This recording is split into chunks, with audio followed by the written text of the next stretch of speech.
અર્થશાસ્ત્ર વિષયમાં હવે આપણે શરૂ કરીએ પાઠ 2 વૃદ્ધિ અને વિકાસના નિર્દેશકો।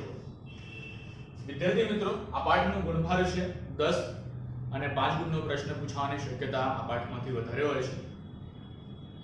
સૌથી પહેલા આપણે જોઈ લઈએ કે આ પાઠમાં કઈ વિષય વસ્તુઓનો આપણે અભ્યાસ કરવાનો છે।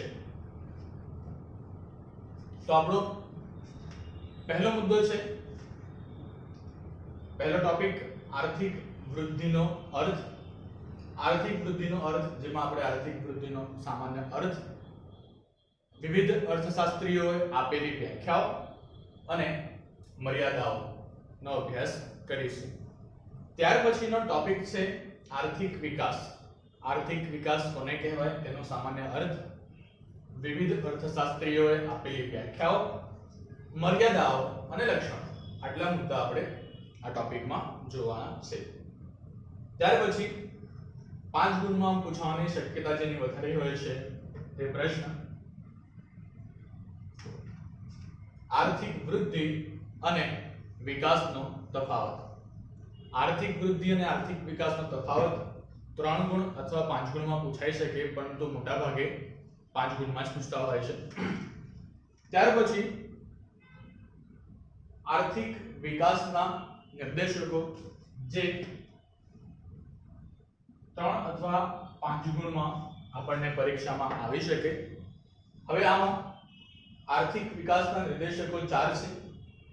રાષ્ટ્રીય આવકનો વૃદ્ધિ દર, માથાદીઠ આવકનો વૃદ્ધિ દર, જીવનની ભૌતિક ગુણવત્તામાં સુધારો, PQLI physical quality of life index, ને માનવ વિકાસ આંક એટલે કે HDI હ્યુમન ડેવલપમેન્ટ ઇન્ડેક્સ। આ 4 નિર્દેશકો છે। આ 4 નિર્દેશકો સમગ્ર આખા ક્વેશ્ચન તરીકે જો પૂછવામાં આવે આર્થિક વિકાસના નિર્દેશકો તરીકે, તો એ 5 ગુણનો પ્રશ્ન થાય, પરંતુ જો સિંગલ પોઈન્ટ તમને પૂછે તો એ તમને 3 ગુણના પ્રશ્નમાં પૂછી શકે છે। તો આટલા પોઈન્ટ્સ આપણે પાઠ 2 માં ભણવાના છીએ। હેલો ડિયર સ્ટુડન્ટ્સ, આપણે શરૂ કરવા જઈ રહ્યા છે પાઠ 2 વૃદ્ધિ અને વિકાસના નિર્દેશકો। આપણે આગળ મુદ્દા જોઈ લીધા પાઠના। હવે શરૂઆતમાં તો આમ તો આર્થિક વૃદ્ધિ અને વિકાસની વ્યાખ્યાઓ, મર્યાદાઓ, લક્ષણો આ મુદ્દા આવે છે, પરંતુ આ પાઠની શરૂઆત હું આર્થિક વૃદ્ધિ અને આર્થિક વિકાસનો તફાવત જે છે એનાથી શરૂ કરવાનું પસંદ કરીશ। કારણ એ છે કે જો આપણે પહેલા બંને શબ્દો વચ્ચેનો તફાવત જો વ્યવસ્થિત રીતે સમજી લઈએ તો મને લાગે છે કે આપણે એની મર્યાદાઓ કે ખ્યાલો જે છે કે લક્ષણો છે એ સમજવામાં આપણને સરળતા રહેશે।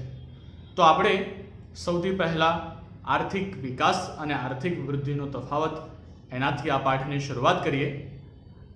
પરીક્ષામાં 5 ગુણના પ્રશ્નમાં આ તફાવત પૂછાય છે, પણ એનાથી વિશેષ માર્ક્સથી વિશેષ મહત્વ છે કે આ મુદ્દો સમજવો આપણા માટે બહુ જ મહત્વનો છે। આપણે કોમર્સ ક્ષેત્રમાં છીએ, આપણા માટે આ મુદ્દો સમજવો ખૂબ અગત્યનો છે, બહુ વ્યવહારિક છે, અને બીજી ઘણી બધી બાબતો સમજવા માટે એઝ અ રેફરન્સ આ ટોપિક આપણને ઘણો ઉપયોગી સાબિત થાય છે।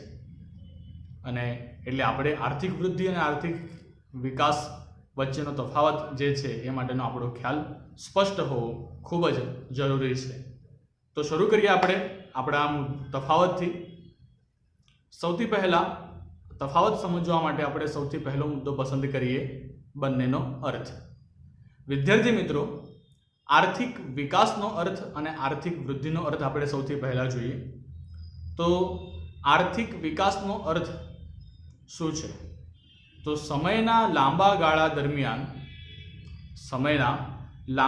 દરમિયાન ઉત્પાદનમાં વધારો તેમજ તેની સાથે લોકોની સુખાકારીમાં વધારો થાય તો તેને આપણે આર્થિક વિકાસ કહીશું। ફરી ધ્યાન આપશો હું શું કહું છું। સમયના લાંબા ગાળા દરમિયાન એટલે અહીં લોંગ ઇન્ટરવેશન એટલે વર્ષોમાં, દિવસોમાં કે મહિનામાં નહીં, પરંતુ વર્ષોમાં સમયગાળો લેવામાં આવે છે.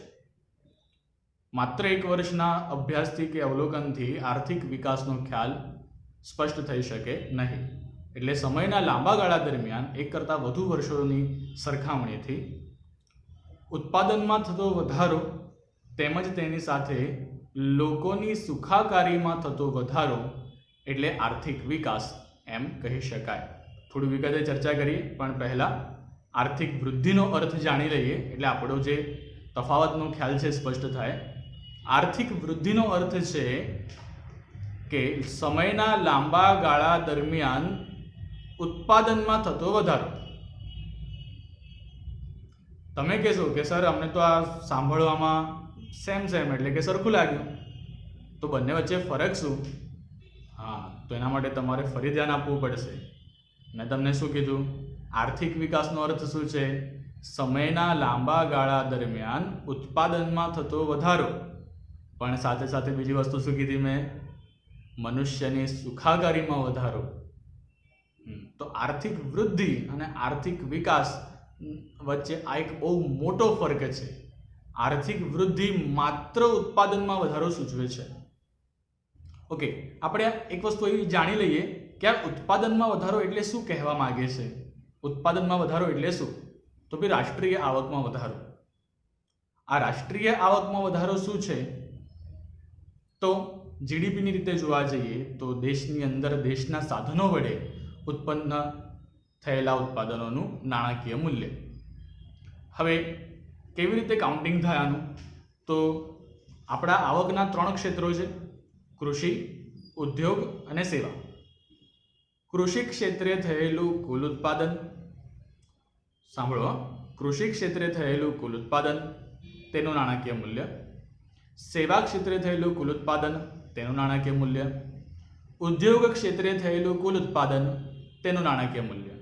આ 3ના નાણાકીય મૂલ્યનો આપણે સરવાળો કરીએ ને તો આપણને રાષ્ટ્રીય આવક એટલે કે પહેલાં આપણને કુલ ઉત્પાદન મળે અને એ કુલ ઉત્પાદનનું નાણાકીય મૂલ્ય એ રાષ્ટ્રીય આવક દર્શાવે છે. તો આનો અર્થ શું થયો? તો ગયા વર્ષની સાપેક્ષે ચાલુ વર્ષે કુલ ઉત્પાદનમાં કેટલો વધારો થયો છે? તો એ જે તફાવત છે એ તફાવતની ટકાવારી એ આપણને વૃદ્ધિ દર દર્શાવે છે. તો ગયા વર્ષની સાપેક્ષે ચાલુ વર્ષે થયેલું કુલ ઉત્પાદન ટકાવારી પ્રમાણમાં કેટલું છે એને આપણે આર્થિક વૃદ્ધિ કહી શકીએ. પરંતુ એ ઉત્પાદન વધવાને કારણે લોકોની સુખાકારીમાં વધારો થયો છે કે નહીં?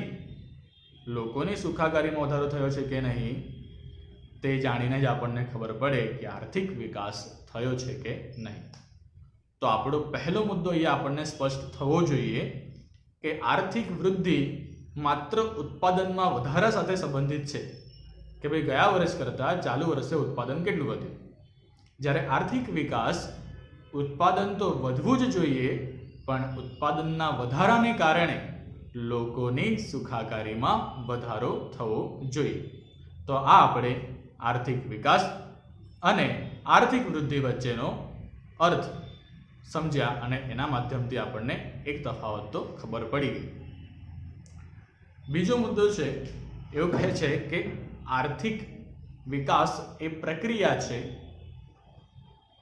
અને આર્થિક વૃદ્ધિ એ ઘટના અથવા પરિણામ છે.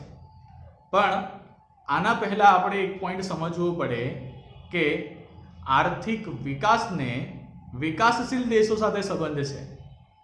આર્થિક વિકાસને વિકાસશીલ દેશો સાથે સંબંધ છે, જ્યારે આર્થિક વૃદ્ધિને વિકસિત દેશો સાથે સંબંધ છે.